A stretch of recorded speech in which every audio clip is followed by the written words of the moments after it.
For the second time this week, let's talk more about Quinn Hughes and the fiasco happening up in Vancouver. This time, I'm not alone. I collaborated on an episode with Trev and Kyle, the hosts of Locked On Canucks.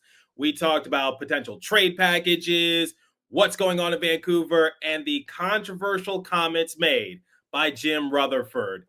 If you didn't know already, he has not been punished for tampering. We talked all about that in today's crossover of Locked On Devils and Locked On Canucks. So much to break down. Buckle up, everybody. You're Locked On Devils, your daily podcast on the New Jersey Devils. Part of the Locked On Podcast Network, your team every day. Hi, this is Bryce Salvador, and you're Locked On Devils with Trey Matthews. Stepped up, nailed it. Brodor's got the puck. What a shot. The Devils win the Stanley Cup. Alrighty now, what is up, New Jersey? Welcome back to the Locked On Devils podcast here at the Locked On Network. I'm your host, Kyle Chalky play announcer, Devils Wire Pucks Pitchforks, and also part-time credential media member, Trey Matthews. Like I said in the cold open, we're going to talk more about Quinn Hughes and the possibility of him reuniting with his brothers. Will it happen in New Jersey, which I think is the most likely scenario of the two, or will Jack and Luke join him in Vancouver? I decided to collaborate on an episode with Trevor and Kyle, the hosts of Locked On Canucks, talk about the drama that's been going on in Vancouver. Is Quinn out of there this year or next year? Without further ado, here's the crossover between myself and Locked On Canucks. Hope you guys enjoy. Hey, welcome to this crossover episode of Locked On Canucks and Locked On Devils. I'm Trevor Beggs, co-host of Locked On Canucks, and today joined by my fellow co-host on Locked On Canucks, Kyle Bhawan, and the pride of New Jersey himself, Trey Matthews. Trey, I have no idea if you're actually from New Jersey, but you do a damn good job representing the New Jersey Devils over there for Locked On Devils. Trey, a tumultuous time in Vancouver. We're happy that we're about to go into a long weekend here, but on your end, Trey, how's life? How's things going with you and with Locked On Devils? You know what? I was disappointed that the Devils were eliminated in the first round by the Hurricanes. Second time that's happened in the past 3 seasons. But you know what? I think the Devils worked with what they were given, which wasn't a lot. They dealt with a magnitude of injuries. So, you know what? It could have been worse, but the Devils improved compared to last year. That's looking at it half full, I guess. Mm-hmm.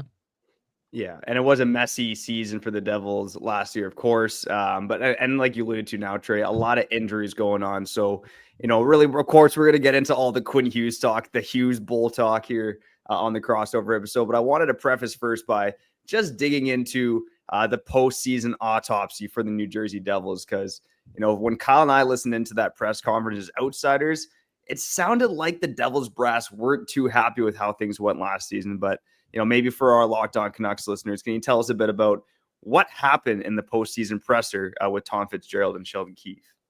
Well, it seemed like, and I talked about it on my show, that there were difference of opinions between Fitzgerald and Keefe. And here's how Fitzgerald viewed it. He said it wasn't a great season, but it was a good season because they still made the playoffs. But for Sheldon Keefe, he said it was an average season because the Devils were ranked 16th out of 32 teams. And he said, this team is not average. So it was slight, but I felt as though both of them had difference of opinions because good is not average. Let's just, call it how it is. And based on my perspective, I agree with Sheldon Keefe. It was a very mediocre season for the Devils, especially after the Christmas break. It was up and down. They couldn't go on any lengthy winning streaks. You know the most amount of games the Devils won in a row this season? 3. They haven't gone on a 5-game winning streak in like 2 seasons. I'm not even exaggerating. So with the talent that the Devils have, they should not be a mediocre team. But to be fair to Fitzgerald, the Devils did improve compared to last year. Last year, they missed the playoffs entirely. This year, they made the playoffs, and at least they went down swinging. That's all I got to say. When they're missing most of their defensemen, when they're missing Jack Hughes, the Devils took the Hurricanes into 2 double overtime games. They won one and they lost the game 5. Game 5 was also double overtime. And I would say the Devils are putting up a better fight than the Capitals are right now. So at least the Devils went down swinging. That's all I asked from them. No, that's honestly a good point, man. That's what you want from your team, and to compare like what your team did versus like what Washington is doing right now. And yeah, you could kind of be like, how is that even possible? Because the Devils were hurt. They were hurt. They were really injured, and they didn't have their best player. And when you don't have your best player going into a playoff series, and you're facing Rob Brendamore and the Carolina Hurricanes, who always win in the first round, like, dude, you're gonna lose that series more often than not. And that's why I was so surprised by the energy that Tom Fitzgerald was putting out. But refresh us, like, is he just one of those like managing guys that just likes to hold people accountable and like likes to raise the standard? Because I feel as if most people going into that press conference maybe would have, been okay with if there was like excuses, for lack of a better term, because you guys were hurt a lot. But there, Tom Fitzgerald was disappointed that you guys didn't win the Stanley Cup this year. He was pissed that you guys didn't win the Stanley Cup without Jack Hughes. That's what it kind of felt like.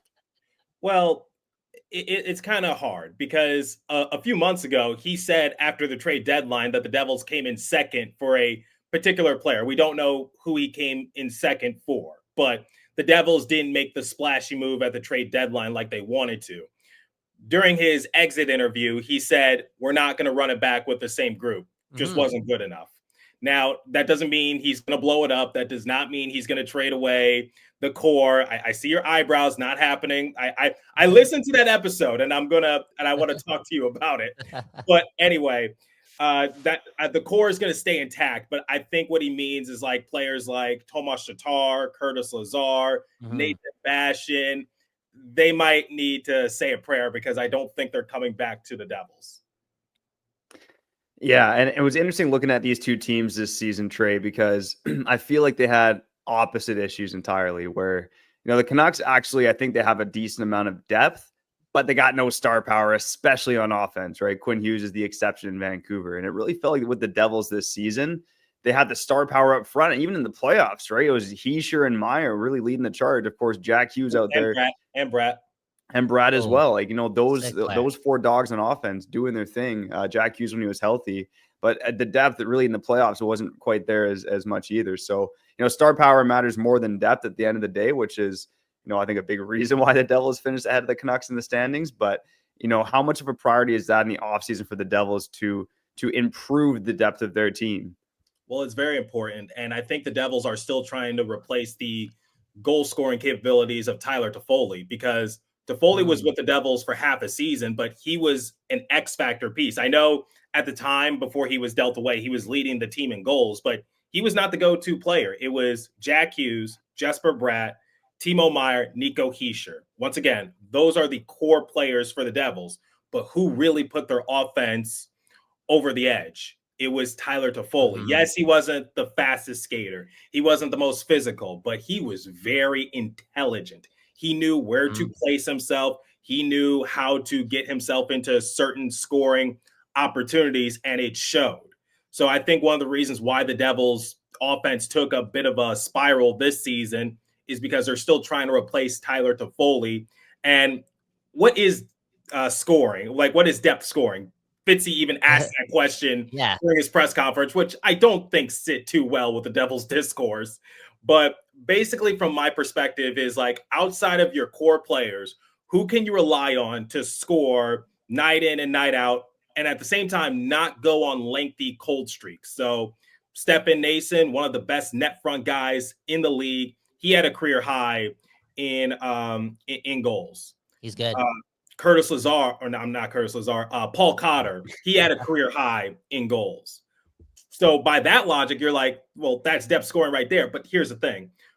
Both of them got off to very hot starts to the season, but they kind of fizzled out as the season progressed. But Stefan Nason, one of the driving catalysts on the power play, half of his goals came on the man advantage. But what happens when you run into a great penalty killing team like the Hurricanes? It's not really... unfortunately, it's not as useful as it once was. You got to find other ways to score. And Paul Bizinet also talked about. You can't just rely on your power play to score you goals consistently. So the point I'm just trying to make is like outside the core players, who else can give you a goal and not go on lengthy cold streaks? Yeah. It's interesting how like you mentioned those specific guys, because I like those players. I like those players a lot. I like them too. Let me be clear. Stefan Nason, one of my favorite players in the league. I'm not even exaggerating. Paul Cotter broke the single season hits record for the Devils.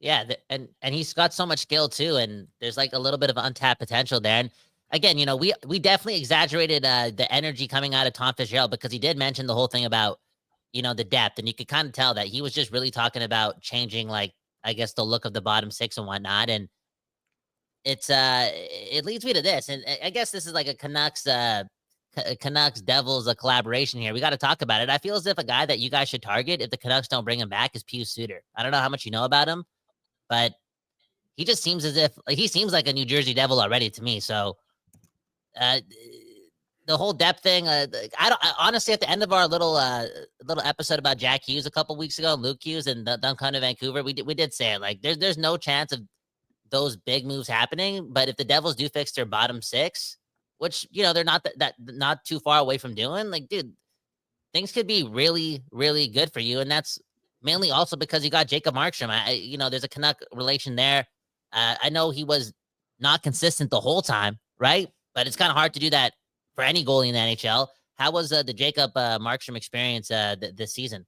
Well, I would say he was one of actually the Devils' best players, but he got injured in January. And once he recovered from his injury, it was tough for him to, like you said, be consistent. But he really stepped up come the playoffs. So I can't really put too much of the fault on his shoulders. He was the reason why the Devils went down swinging.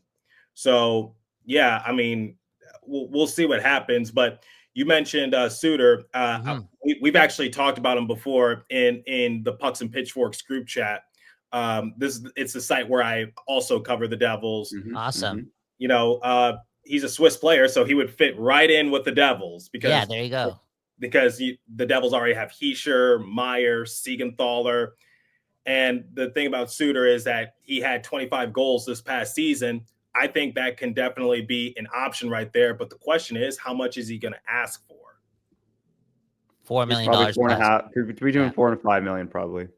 Okay, that might be doable, but it's just like when it comes to money, it's difficult because Luke Hughes needs a new contract. He's an RFA. We'll give him one. We'll give Luke a new contract. Don't worry about it. Here's the problem.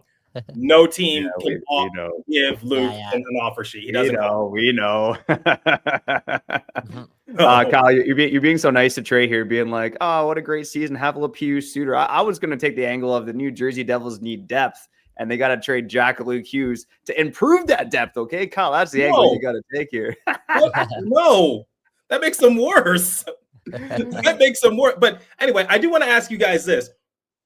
And hopefully I don't get in trouble for phrasing this. What the hell happened with Vancouver? Because last season, you guys made the second round of the playoffs.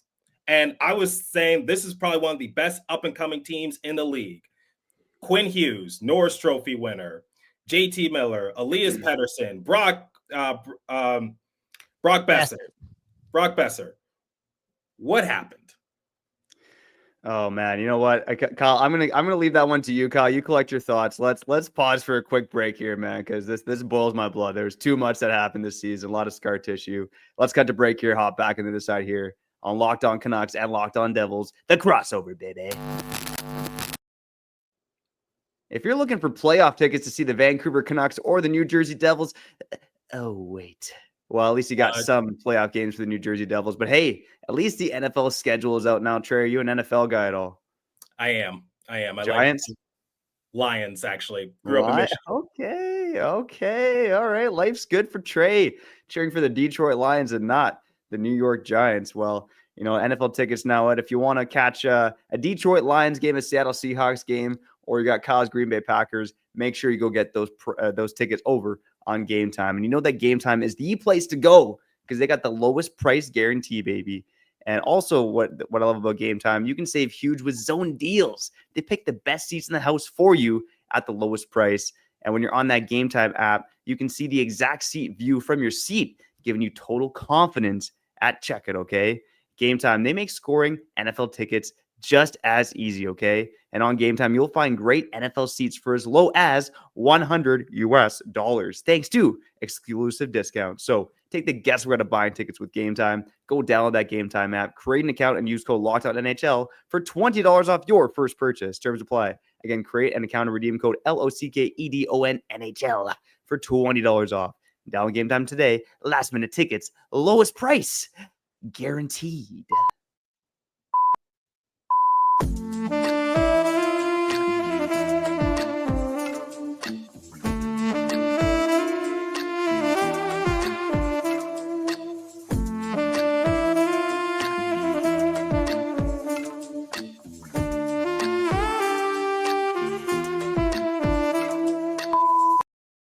People, we back doing this, and that's talking about the Devils.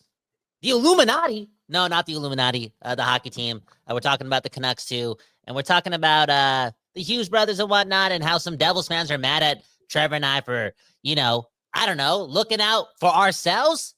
You think we care about New Jersey? We're trying to keep Quinn Hughes, so we're trying to keep that good energy up there, and we're going to make some things up. Why not? The Canucks, somehow, some way, after sending New Jersey $15 billion, they're going to bring home one of Luke or Jack Hughes because we want to keep Quinn Hughes, because if that doesn't happen, then, yeah, this season, this past season, Trey just alluded to it. What happened to your Canucks? If Quinn Hughes leaves next season or the season after that to New Jersey, I will want to erase 2024, 2025 from my life. For real.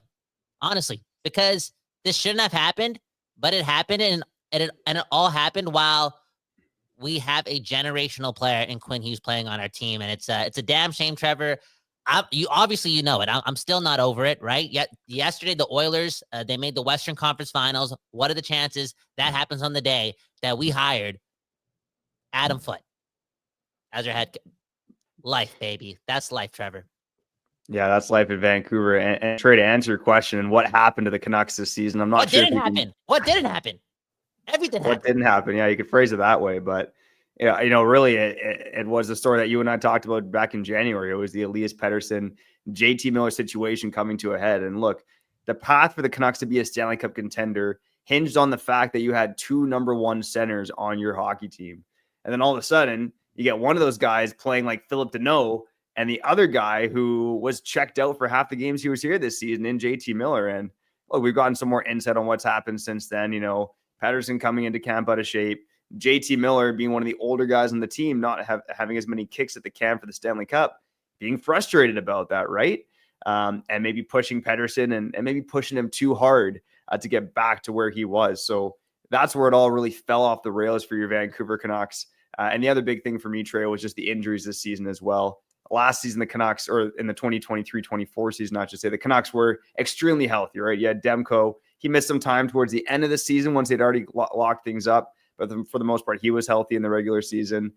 Most of the stars were healthy in the regular season. This year was the other way around. I mean, you had, I think it was Jake DeBrusk and Teddy Bluger who led this team in games played. But Pettersson, Hughes, Hronek, Miller, Besser, Demko, all of the key players missed big chunks of time this season. So between those two things, the Canucks were doomed from the start. But really, it started with the internal conflict, which bled from the top of the pecking order in the Canucks dressing room all the way to the bottom. And honestly, for the amount of drama and injuries this season in Vancouver, it's almost a mini miracle that they were in sniffing distance of the playoffs. But it doesn't hide the fact that this was one of the most disappointing seasons among many disappointing seasons throughout the 55 years of Vancouver Canucks hockey. Well, let me just ask you this. Who was in the right, Pettersson or Miller? Now that everything has been laid to rest, Miller's in New York, reunited with the Rangers. Seemed like he made an impact. They didn't make the playoffs, but it's just who was in the right, who was in the wrong, in your opinion? Neither, man. We don't even, honestly, Trey, on this side, and maybe you'll find out very soon if Quinn Hughes gets to New Jersey, but it's when you have a guy like Quinn Hughes on your team, you just got to take the game serious. And if you're too worried about the inner workings of your relationship and blah, blah, blah, and you're not focused on winning games while you have an incredible player, an incredible captain like Quinn Hughes trying to, Quinn Hughes this season tried everything before he got hurt to make this team a playoff team for real, all by himself. And for me, there's no excuse. You can't even give one person the benefit of the doubt when it comes to Miller and Pedersen and their beef this season. It's like, yo, both of y'all screwed up. You guys screwed up. When you have a guy like Quinn Hughes on your team, just take the game serious, figure your stuff out, and let's go win some games. So to me, it's I'll get over it, but right now I hate both of them. Still, I'll get over it though. I'm gonna go, go for a walk, meditate. I'm gonna breathe some air, hug my girlfriend. I'll get over this, but right now, no, neither of these guys deserve the benefit of the doubt. Trevor and Trey.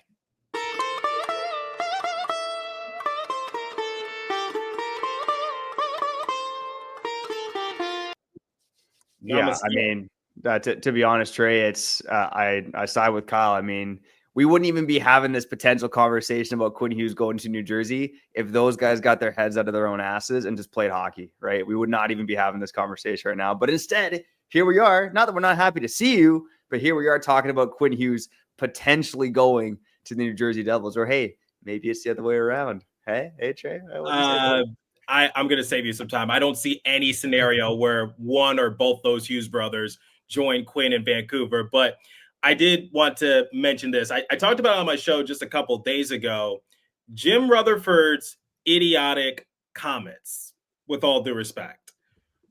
Look, I get it. I think the goal is to keep Quinn Hughes. Like, I don't think the Canucks are going to, like, I don't think they want to move on from him. But yes, you will be put into a unique position, which is Quinn has said that he does not want to be a part of a rebuild. But Jim went a step further and said, like, Quinn wants to play with his brothers. He said that publicly. And the problem you have with that is that Quinn is going to be a UFA in 2 years. And I think Jim Rutherford shot himself in the foot right here, because it's just like, why would you publicly admit that? Because now you've lost some leverage, because you might scare away some teams who don't want to take a risk on Quinn, because what if he leaves in free agency for nothing? We already saw the Mikko Rantanen drama with the Hurricanes, where it doesn't work out and you got to get rid of him ASAP. And it's just like, why would you do that? Like, and the thing is, Quinn doesn't have a no trade clause, so you could trade him whenever, but you went out, publicly admitted that, and now you just gave New Jersey, I would say, a better chance, because it's like, oh, the Devils don't have to give up much to get Quinn, or they could just wait until 2027 rolls around, because there's some key players that will be off the books for the Devils come the 2027 offseason. Uh-oh. Yeah, and Trey, I agree with you for the most part there. I think Jim Rutherford absolutely did shoot himself in the foot. I mean, it's entertaining for us as hockey podcasters, but as a guy in a management position, as a guy who's negotiating trades, negotiating contracts, didn't make a lot of sense for him to publicly say that, not to mention risk the tampering charges, which he ended up not getting at the end of the day. I will say, though, your point about Quinn Hughes and maybe the Canucks lacking some leverages, I do think it's a different situation with Quinn Hughes just because of the caliber of player he is. I mean, you mentioned Mikko Rantanen, the 12 games in Carolina didn't work out so well, but I think you're just talking about even a different caliber of player in Quinn Hughes. And then all due respect to Mikko Rantanen, who's been amazing in these playoffs, but Quinn Hughes it's really him and Cale Makar. Those are the two best defensemen in the NHL right now. And let me make this clear. I'm not trying to compare like Hughes and Rantanen. I know Quinn is one of, if not the best defenseman in the NHL. He's a finalist for the Norris Trophy once again, alongside his Michigan buddy, Zach Werenski. Mm-hmm. But it's just like, if we're being honest here, do the Canucks win any sort of deal in a trade scenario for Hughes? No. But you might have just made it worse on yourself. That's my thing, because if you don't trade him this year, then what's going to happen next year? And he doesn't want to re-sign. Yeah, I know. Like that value goes down a little bit more, because teams might just view him as a rental. They might take a flyer on him, but it's just like I talked about on my show. Why would the Devils give up a lot to get Quinn when they can wait until 2027? The only risk you run into is that maybe he's traded, he ends up liking that team, and he signs an extension there. But Quinn has said that his goal is to play with his brothers. Yeah, one thing I'll say about that is, like, Rutherford said what he said, and then I think like a week after in a different interview, he pretty much alluded to the fact that he made that up. Now, I guarantee. That's even worse. That's even worse. No, I guarantee he's lying. Like, he's lying. He's just, honestly, like, he's an honest guy. He's really frank, but I think I think he just wanted to take it back just to quiet down the noise. And maybe Gary Bettman told him, like, yo, retract the statement. You know what I'm saying? On that note, though, like, you asked the question, like, can I just say one thing? Of course. During that press conference, like after he said like the Quinn Hughes thing, like there was just a dead silence among the media after he made his comments. Yeah. He was, I think they were like, wait, what? I think the media was like, wait, what do we do? Was that a joke? Was he serious? Like, because it's like he was way too honest. Yeah, I think Canucks PR cut that off pretty quick at the end of it. It was towards the end of the presser, and I think everyone was so stunned. And then Canucks PR is like, okay, thank you.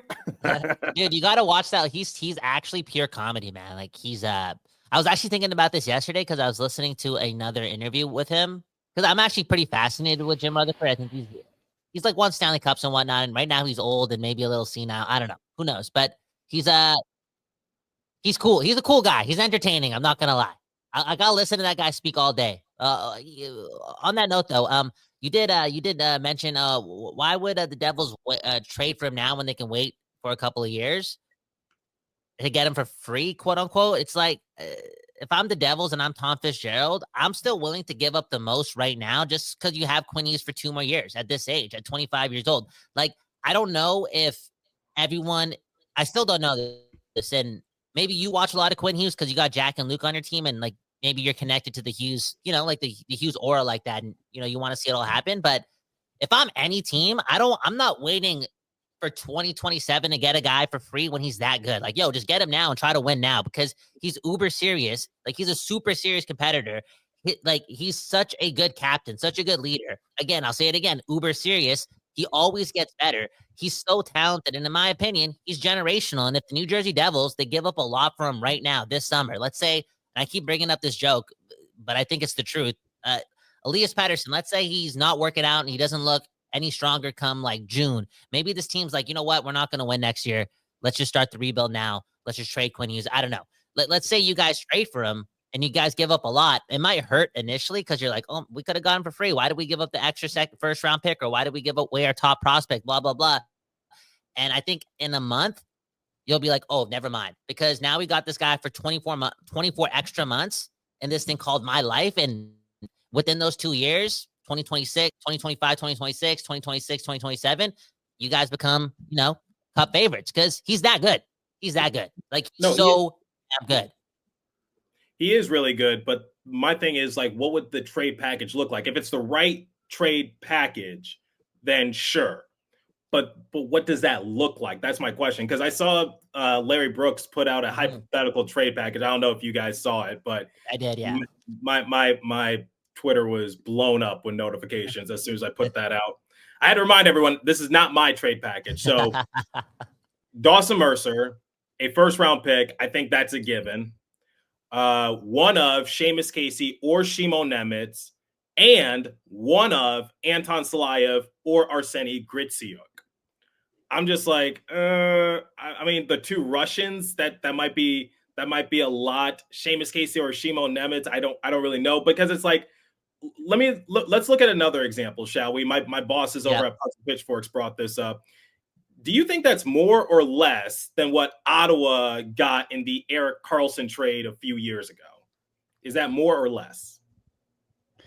Oh, that's a good question. Let's pull up the Karlsson trade for the listeners as well, just so we can break it down together here. But so when Erik Karlsson got traded from the Ottawa Senators to the San Jose Sharks, it was for Josh Norris, Rudolph Balcers, Chris Tierney, Dylan DeMello, a round 2 pick, a round 1 pick, which ended up being Tim Stützle, and Zach Ostenchuk, another round 1 pick. So, shout out to former Devil Chris Tierney. Yeah, I got Chris Tierney in the mix too. So, I would think that the Senators got more than the Devils doing that, or the Canucks doing that hypothetical trade, because you got a couple firsts in there. One being Tim Stützle was 3rd overall. And then Josh Norris, who was a first-round pick as well. Dylan DeMello, good prospect or good young defenseman at that point. Tierney, a good middle 6 player. Again, I think when you're trading for superstars, and I think Quinn level's at a level above Erik Karlsson. But some of those players are playing overseas now, like Chris Tierney. I don't think he's in the NHL right now. I think he's overseas. Right, but he was playing as early as last year, right? This is a trade from 2018. You're talking about he was on the Devils years ago, right? So he was on the Devils. I think that's the kind of the floor of what you give up for a guy like Quinn Hughes. Now, of course, the Devils are in a unique situation where, maybe they can get him in 2 years for free, so they don't want to give up as much, right? But like Kyle's alluding to, I think a lot can happen in 2 years in the NHL. So maybe as we wrap up here on the other side on the crossover episode, let's dive a bit deeper into this trade talk, talk about what Trey would give up for Quinn Hughes and what he'd be willing to take in return for Luke Hughes. What? That's coming up here on the crossover, Locked On Devils and Locked On Canucks.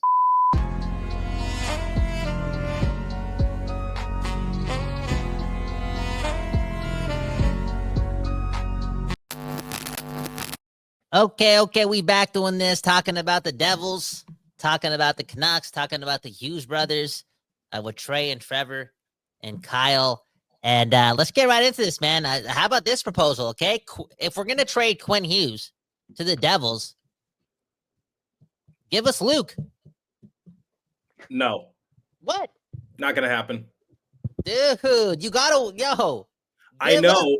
I know, but here's the thing. You still run the risk though, because Quinn could be up and out of there, up and out in New Jersey in 2 years. It's like, no. That's what I was thinking, bro. Come on, man. 1 for 1 to come back Quinn in a couple years. 1 for 1. Oh my God. For Fitzy, he's probably thinking, well, that makes no sense because he wants all Hughes brothers in New Jersey. No. Dude, I'm telling you, if the Devils there will be a riot at the Prudential Center if Luke Hughes is traded. If it's Luke for Quinn, I'm telling you, there's not going to be a riot. There's not going to be a riot. Quinn is just too good. Quinn is like 3 times better than Luke Hughes, man. I'm telling you. I know Luke's got potential. Yeah, it's the potential. That's you know what? No, talk about this. Like the Devils have. I don't even want to say they've been up and down. Like I think like again fair enough. I think I'm saying that because I'm just a Canucks fan. And I'm like my standard of like good is like. If I was the Devils right now, I'd be sleeping well at night. Okay. Considering what I've gone through over the last 10 years. Okay. All in all though, like what is the relationship with the fan base and the Hughes brothers by your taking right now? It's like, oh, everyone still loves them. And that's what I was telling the people too. Like Jack especially with Jack, like I know he's been injured and he's missed like 100+ games in 2 or 3 years or whatever, blah, blah, blah. But like, why he has the best contract in the NHL, and like why would the Devils ever want to trade that guy? Like he's like Mr. Hockey, right? Like I don't know, it feels like that. And maybe one day like he stops getting hurt. Like maybe Tom Fitzgerald to kind of I wouldn't say challenge him to get into better shape or build stronger shoulders or whatnot. But maybe he gets it. And if I'm like any team with Jack Hughes under that contract, he's probably like one of the most untouchable guys in hockey. Yeah, you're right. And actually, it's funny you mention it. Jack Hughes could theoretically be traded at any given moment, but obviously it's not going to happen. He has a modified no trade clause that does not kick in until the 2026 offseason. So theoretically, the Devils could trade him, but obviously that's not going to happen. You see, he was actually asked this during exit interviews, like, is there a concern with Jack Hughes? And he said concern's not the right word, but it's just like, it's difficult just because Jack's a superstar player. You don't trade him away. But at the same time, you can't continue to do this same song and dance routine where it's like high expectations for him. He plays well, then boom, he gets hurt, because this is the second year in a row that he's had season-ending shoulder surgery. So it's just like, you can't continue to do this. And I even said it before the start of this season. You can't do this. But I don't know. It's like you don't trade him away. You just gotta, unfortunately, or fortunately or unfortunately, depending on how you look at it, you gotta ride it out. Yeah, 100%. And I think, we were having similar conversation, not on the injury front, but Pettersson being an untouchable, and look where that's gone in Vancouver now. Trey, let's get to a couple of trade proposals, I guess, before we get out of here. I'm not even going to call this a trade proposal because I know you're going to shut down the Luke Hughes stuff, but I'm gonna frame it this way. What is Luke Hughes' trade value? And I want to say part of the reason why I'm even asking this, aside from the Canucks perspective, is when I look at the Devils, when I look at their pipeline, I mean, correct me if I'm wrong, but it looks like most of their top prospects are defensemen. Like, even when I'm looking at the Athletics prospect rankings from February right now, it's the top 4 prospects. Lenny Hamiano. I butchered that. Herman Traff. Matthias Malofsky. It's like these guys aren't, grade A prospects. It looks like the Devils really do need more forward help from, again, an outsider's point of view moving forward. So with that being said, when you look at a guy like Luke Hughes, if you offer sheeted him, he's probably in that first, second, and third category. But what really is the trade value for Luke Hughes? I've never really thought about it because he's never going to be traded. I would say rather hypothetically high, but it's just like you don't trade someone like Luke Hughes. Now, I'll compromise with you. The Devils do have some top defensive prospects, including Anton Salayev, Seamus Casey, who maybe could convert to a forward. I don't really know, but I don't think it's going to happen. I think that's too late. Ethan Edwards and Shimo Nemitz. I think Nemitz really put himself into a better light come the playoffs. He was really good. So those are some of your top defensive prospects. If you are hypothetically going to form a trade, it's going to be anybody but Luke Hughes. Shimo Nemitz, he could be dealt away. Ethan Edwards could be dealt away. Seamus Casey could be dealt away. Maybe Anton Slav. It depends on the package deal. But I did bring it up on my show, which is since Seamus Casey is now under entry-level contract, same with Ethan Edwards and Shimo Nemitz, it's like, what do you do? That's the question. So I've talked about it with my colleagues over at Pucks and Pitchforks. We do believe that out of those three, Ethan Edwards, Seamus Casey, and Shimo Nemitz, one of them could be dealt away to get a quote-unquote splashy deal done. But I don't think it's likely. And at the same time, I think Luke Hughes is one of the players on the team that's just untouchable. No, that's cool, man. Again, like it kind of breaks my heart because I desperately want to keep Quinn Hughes, and even though he might, there's no guarantee that he's out of there. He hasn't. It's not like the NBA where he's gonna come out and say, "I want out. I want to be traded" or something like that. Yeah, no, I'm kind of depressed. Okay, as you can tell, I'm just in a dark place with the Canucks right now, and if Quinn Hughes leaves, I'm not gonna leave, but some part of me is gonna leave or doubt. Anything is possible because to me, and Trey, have you been a Devils fan in your whole life? Like it's a 20-year thing. 20.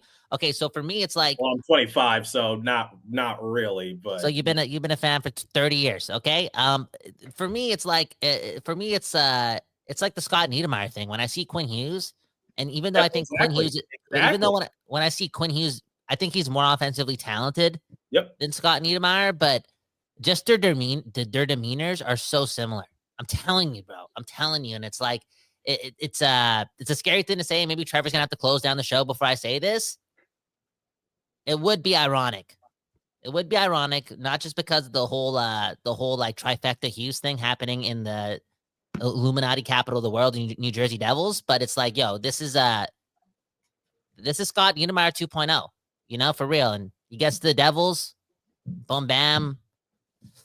I mean, it'd be great for the game. It'd be bad for me, but like, dude, this is making me so sad. Trevor, shut me up because the more I talk to Trey, it's like, yo, Hughes brothers are never getting traded. They're never getting traded for nobody. We don't even have a deep prospect pool. We don't even have JT. It's not happening, bro. The Canucks are not getting the Hughes brothers. And if we don't win ASAP, Quinn Hughes is joining the Illuminati, man. So, okay, Trevor. You are right. He has been compared to Scott Neidermayer. Yeah. So you are correct about that. I'm heartbroken. Yeah, I guess last thing for me, and Trey, you alluded to the trade that Larry Brooks put out there. Maybe I'll ask it twofold. Do you see a trade for Quinn Hughes being likely before his contract expires? And if so, what would you be giving up if you were the Devils GM? I mean, based on how the Canucks are going, based on like Quinn saying he doesn't want to be a part of a rebuild, I think Jim Rutherford also confirmed that. And I think you might have no choice. Like, I would say you have to see how this season goes. And if it's an absolute dumpster fire, you might have to strike when the iron is hot because Quinn's value, regardless of how good he is going to go down because like if the more you eat into that contract, the less time a potential suitor has with him. So like, let's just say this season doesn't go well and you still have him.